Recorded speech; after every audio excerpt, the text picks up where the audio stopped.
Alors, l'actu du jour en Formule 1. Avant de commencer, je vous rappelle que les news proviennent de ma chaîne principale sur la Formule 1, Type F1. Et il y a aussi mon Twitch, vous pouvez vous abonner. On parle de F1 sur ces deux chaînes de façon constante et régulière. Les liens sont dans la description. Bon visionnage. Ciao. Leclerc souhaite que les vibreurs définissent les limites de piste en F1, la meilleure solution pour mettre fin au débat selon lui. Ouais, c'est pas idiot. Je pense que la meilleure solution, ou du moins celle que je préfère, serait que le vibreur définisse la limite, car au moins nous pouvons le sentir. Parfois l'année dernière, on utilisait le vibreur comme référence pour les limites de piste, car vous le ressentiez dans le volant, notamment quand vous arriviez au bord du vibreur. C'est bien plus facile d'être très précis de cette façon. Nous sommes si bas à 5 cm du sol, et en tant que pilote, nous ne voyons ainsi pas bien la ligne blanche, ce qui fait que c'est difficile à juger. D'accord, donc ouais, mais alors à quel niveau du vibreur? Parce que c'est ça aussi la question, quoi. Parce que là, il roule sur la ligne blanche, donc c'est bon, mais s'il se décale de quelques centimètres sur la droite, il est plus dans les limites, mais il est encore sur le vibreur. Donc ouais, il va falloir nous préciser ça, Charles, parce que c'est pas très clair là quand même. Non, ou alors il faut mettre des capteurs, je sais pas, dans les voitures, pour que ce soit précis, parce que c'est vrai qu'il y a eu des erreurs. On a vu qu'ils ont retiré le temps de Pérez et qu'ils lui ont redonné au final. C'est au qualif la dernière fois. C'est n'importe quoi. Bon, c'est l'imbroglio des limites de piste comme d'habitude cette saison. Ciao. Mick Schumacher, je voulais courir en F1, peu importe qui était mon père. Sa méthode pour répondre à la pression entourant son nom. Lorsqu'on lui a demandé comment il faisait face à l'héritage de son père en F1, Schumacher a répondu: je pense que la façon la plus simple de répondre est de vous dire pourquoi je suis ici. Et la raison pour laquelle je suis ici est parce que j'aime le sport. J'aime la course, j'aime aussi gagner. Pour moi, il n'y a jamais eu de doute que je voulais courir en F1, peu importe qui était mon père, mais il y a aussi beaucoup plus pour moi. C'est mon père. J'ai une excellente éducation, je suis capable d'évaluer où je dois me mettre la pression ou non. Et je pense que c'est une des choses pour lesquelles je n'ai pas besoin de me mettre la pression. Ça a été assez clair dès le premier jour, que si je ne veux pas faire de F1, je n'ai pas à le faire. Mais je veux toujours le faire. Je veux toujours me faire un nom et un prénom, et bien courir en F1. Lorsqu'on lui a demandé si le nom apportait une pression supplémentaire, la réponse est aussi claire. Pas que je sache, je suis sûr qu'il a des avantages et des inconvénients, mais je n'en vois que des avantages. Je suis fier de représenter ce nom et de pouvoir montrer ce que je suis capable de faire. J'ai un grand soutien et je pense que c'est le point le plus important. Je suis reconnaissant et j'ai de la chance d'avoir de bons parents. En plus de qui nous sommes, je pense que toute la mentalité de notre famille est incroyable. C'est quelque chose que je souhaiterais que tout le monde ait. Malheureusement, tout le monde ne l'a pas. J'ai pu grandir dans mon propre espace, à mon rythme. Je n'ai jamais été obligé de faire quoi que ce soit.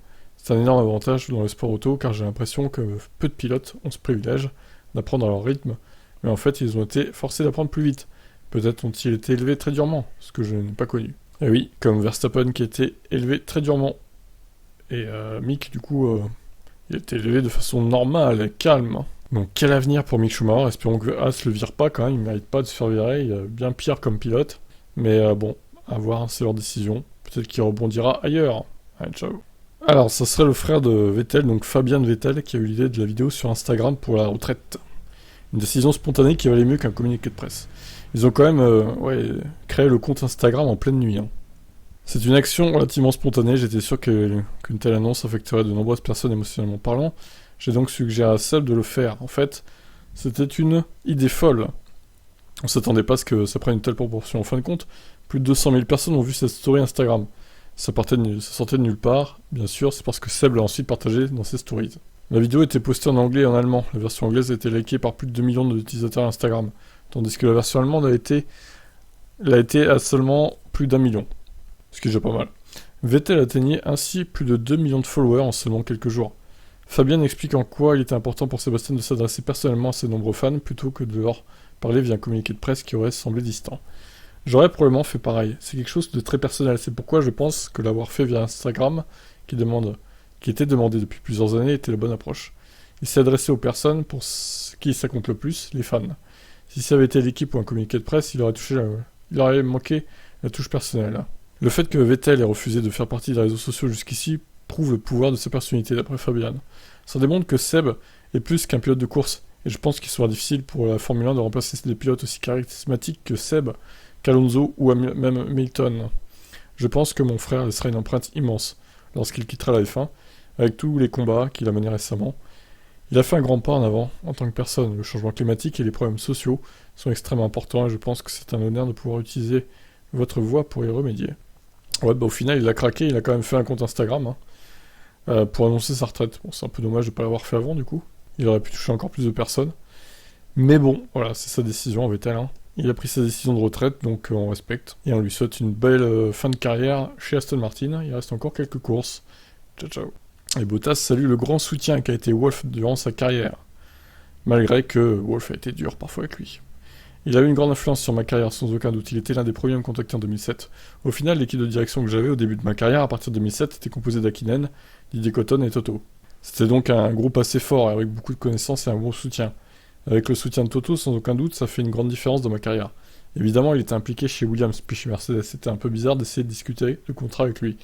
Parce qu'avant ça, il était un manager, mais après, nous étions de l'autre côté de la table. Il peut être dur, mais il a toujours été d'un grand soutien.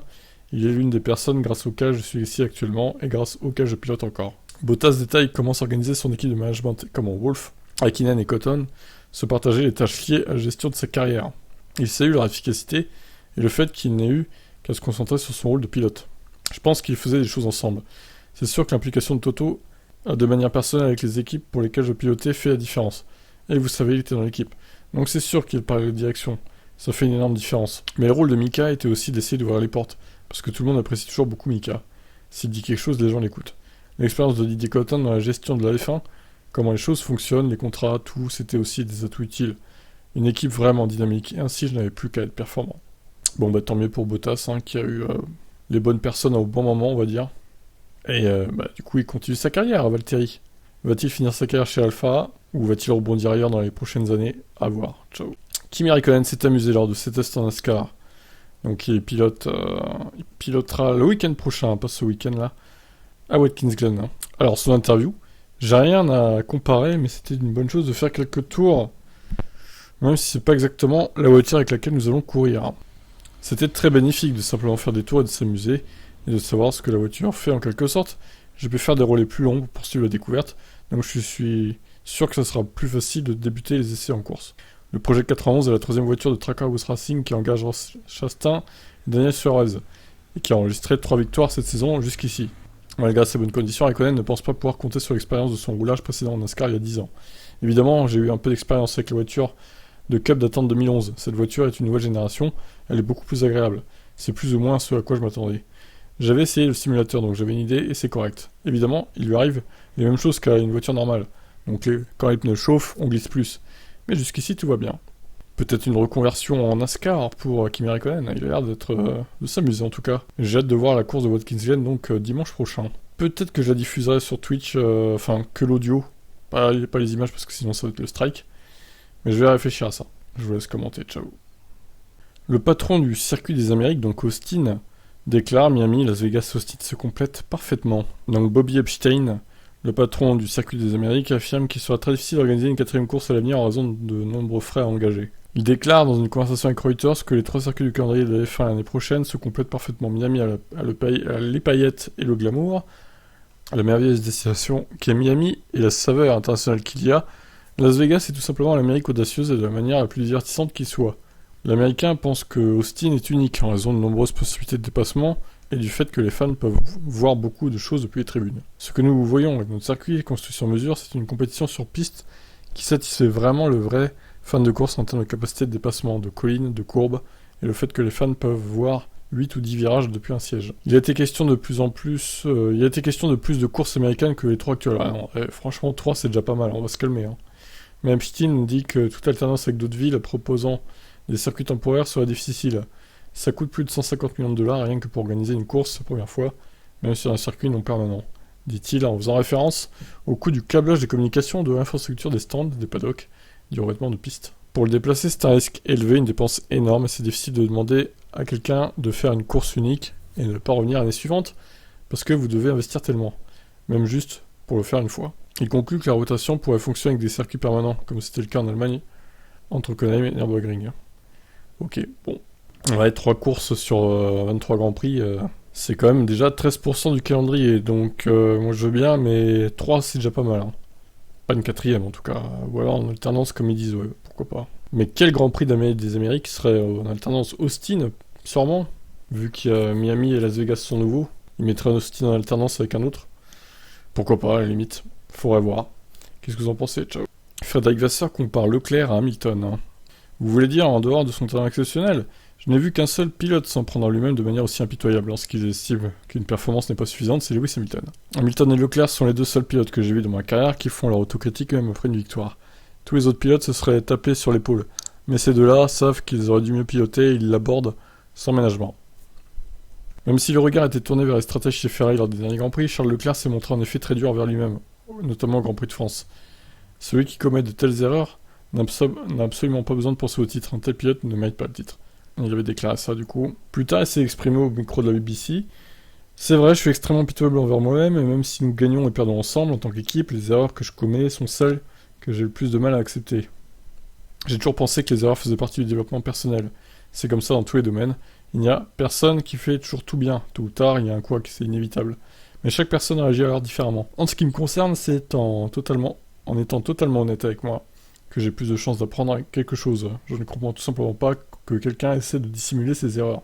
Surtout pas un pilote de course. Bon, bah, c'est bien hein, d'assumer ses erreurs et de faire son autocritique, c'est bien de la part de Charles Leclerc. Peu le font et la plupart se cherchent des excuses en fait. Notamment Sainz, son propre coéquipier. Allez, je vous laisse commenter, ciao.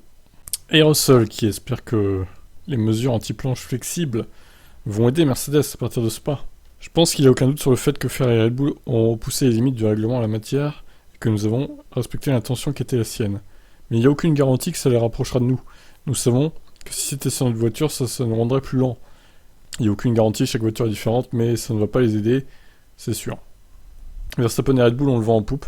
Je pense que Max et Charles sont à un niveau similaire en ce moment, mais j'ai vraiment de la peine pour Charles, parce qu'il fait un superbe travail, il a été victime de beaucoup de malchance. Max et Red Bull se sont révélés absolument solides semaine après semaine. Nous avons vu là, les 2 derniers week-ends de Grand Prix qu'ils peuvent ramener la voiture à la maison et empocher la mise, mais il n'y a aucun doute que nous faisons des progrès. En tant qu'équipe, nous terminions avec près d'une minute de retard sur le vainqueur de la course en début de saison, mais nous sommes passés à 10 secondes lors des 2 dernières épreuves. Donc si nous pouvons continuer sur cette voie, nous serons assurément dans le coup. Spa va être intéressant, il va y avoir des changements au niveau de certaines règles qui peuvent amener d'autres équipes vers nous. Et je pense que nous, collectivement, avons beaucoup de confiance en nous. Et la conviction que nous faisons un excellent travail n'a aucune raison pour que nous ne puissions pas être dans la mêlée. Eh ben, réponse dans moins de 2 semaines, puisque le Grand Prix de Belgique sera fin août. C'est long, hein, cette pause, hein, quand même. 1 mois, c'est long. Je vous laisse commenter, ciao. Allez, on reprend Hamilton, hein, du coup, toujours son interview Vanity Fair, qui est très longue, du coup, il y a beaucoup de choses à dire. Donc, le fait qu'il était dyslexique, qu'on lui a dit tu ne sauras jamais rien, ça je l'ai vu précédemment dans une autre vidéo. Je me suis toujours demandé pourquoi moi, pourquoi je suis seul. Il y a beaucoup de sentiments que je refoulais à l'époque, dont je ne me rendais même pas compte qu'ils étaient refoulés, des émotions et des sentiments que j'avais quand j'étais plus jeune. Il y avait beaucoup de mots en haine qui circulaient, confiait également Lewis Hamilton à propos de ses voyages, notamment en France et en Italie, en début de sa carrière automobile. À Newcastle, Lewis Hamilton, âgé d'une 12aine d'années, avait été même victime d'une attaque raciste. Des individus l'avaient agressé et lui avaient dit de retourner dans son pays. Aujourd'hui encore, je me souviens à quel point c'était terrifiant, je ne pouvais vraiment pas comprendre. Je me disais, c'est à moi qu'ils parlent, je suis d'ici, qu'est-ce qu'ils veulent dire, je n'ai jamais pu comprendre. Quand vous êtes attaqué, il y a cette peur, il y a la peur, il y a aussi la colère parce que vous voulez vous venger pour la douleur qu'ils vous causent. Je me souviens juste de beaucoup de fois où je me suis retrouvé seul en larmes dans ma chambre. Alors il y a eu cette petite polémique aussi en 2017, je m'en souviens, oui, sur Instagram, et il avait dit à son neveu pourquoi portes-tu une robe de princesse? C'est pour ça, c'est ce que tu as eu à Noël? Pourquoi tu demandais une robe de princesse? Les garçons ne portent pas de robe de princesse. Avec le recul, Hamilton regrette et déplore aujourd'hui son erreur lourde de jugement. C'était tellement stupide que j'ai réalisé qu'une grande partie de mon éducation ressortait. C'était un simple moment d'ignorance et j'ai tout de suite réalisé que ce n'est pas ce que je ressens au fond de moi. Je suis pas le genre de personne qui veut blesser quelqu'un. Et l'idée que j'aurais pu blesser quelqu'un à cause de post stupide ou de quelque chose que j'ai dit, encore une fois, par ignorance, m'a rappelé ce que j'avais ressenti à cause des expériences que j'avais eues. Et je me suis demandé comment j'avais pu projeter ça. J'ai réalisé que c'était faux, j'ai donc trouvé des moyens de ne pas nécessairement le défaire, mais de montrer à cette communauté que je la soutiens. C'est difficile dans le monde d'aujourd'hui, c'est difficile de défaire les choses. Bon, pas une enfance glorieuse, hein, pour Lewis Hamilton en tout cas. Mais bon, on va dire qu'il a eu une revanche sur tout ça, quoi, maintenant, vu la superstar qu'il est devenu. Je vous laisse commenter, ciao.